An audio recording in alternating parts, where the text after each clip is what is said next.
সমাবেশের মঞ্চে নিজের টুপি খুলে জামায়াতের আমিরের মাথায় পরিয়ে দেওয়া এই মানুষটিকে চেনেন। তিনি মেধাবী তরুণ নেতা ডক্টর শফিকুল ইসলাম মাসুদ। ৬৭ দিন রিমান্ডে নির্যাতিত হয়েছেন, জেল খেটেছেন মিথ্যা মামলায়, পড়তে পারেননি নিজের মৃত নবজাতক শিশুর জানাজা, তবুও নিজের নীতি ও আদর্শের সাথে আপোষ করেননি এক ফোঁটা। ২০১২ সালে যখন তাকে প্রথমবার গ্রেপ্তার করা হয় তখন তার স্ত্রী ছিল সন্তান সম্ভবা। সন্তান ভূমিষ্ঠ হওয়ার পর সন্তানকে প্রথমবার স্পর্শ করেছেন জেলখানা থেকেই। ২০১৩ সালে গ্রেপ্তারের ১ বছর পর ছেড়ে দেওয়ায় ১০ মিনিটের মধ্যে আবারও গ্রেপ্তার করা হয় শফিকুল ইসলাম মাসুদকে। ২০১৭ সালে চতুর্থবারের মতো গ্রেপ্তার করে রিমান্ডে অত্যাচারের পর অসুস্থ হয়ে পড়লেও দেওয়া হয়নি সঠিক চিকিৎসা।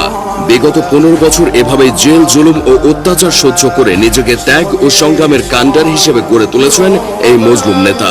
ন্যায়ের জন্য সংগ্রামে যেমন নেতৃত্ব দিয়েছেন, তেমনি শিক্ষা ক্ষেত্রেও ছাপ রেখেছেন নিজের মেধার। পটুয়াখালীর এই কৃতি সন্তান ৫ম শ্রেণীতে জেলায় প্রথম স্থান অধিকার করে ট্যালেন্ট খুলে বৃত্তি লাভ করেন। এরপর দাখিল ও আলিম পরীক্ষায় প্রথম বিভাগে উত্তীর্ণ হয়ে ভর্তি হন রাজশাহী বিশ্ববিদ্যালয়ে। বক্তৃতা সেমিনারে নিজের বলিষ্ঠ কণ্ঠ দিয়ে তিনি যে আলোড়ন তোলেন তা তিনি আয়ত্ত করেছেন শিক্ষা জীবন থেকে।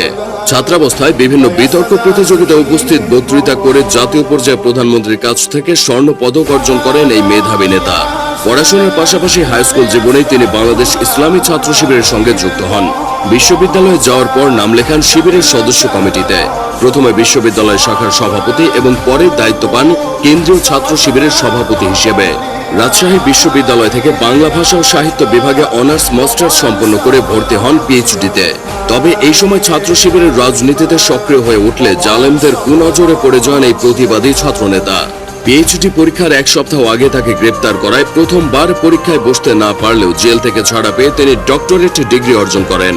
২০১২ সালে প্রথমবার আটকের পর থেকে সরকার পতনের আগ পর্যন্ত শতাধিক মামলায় বহুদিন কারাগারে দিন কাটাতে হয়েছে তাকে। প্রথমবার গ্রেপ্তারের পর ক্রসফায়ারে মেরে ফেলার চেষ্টা ছাড়াও একের পর এক রিমান্ড, তার উপর শারীরিকভাবে চালানো হয়েছে বর্বর নির্যাতন। হাসপাতালে ভর্তি করালেও দেওয়া হয়নি সঠিক চিকিৎসা।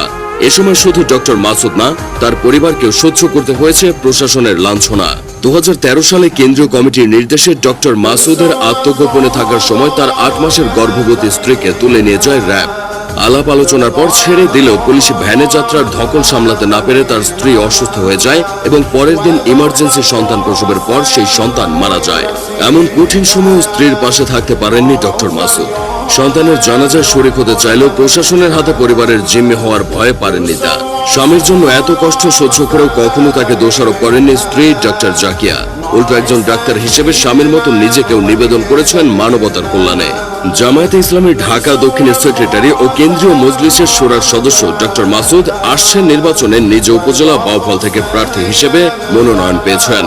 তার মতো মেধাবী ও ত্যাগী নেতা শুধু জামায়াতে ইসলামী নয়, দেশের তরুণদের জন্য এক অনুপ্রেরণা।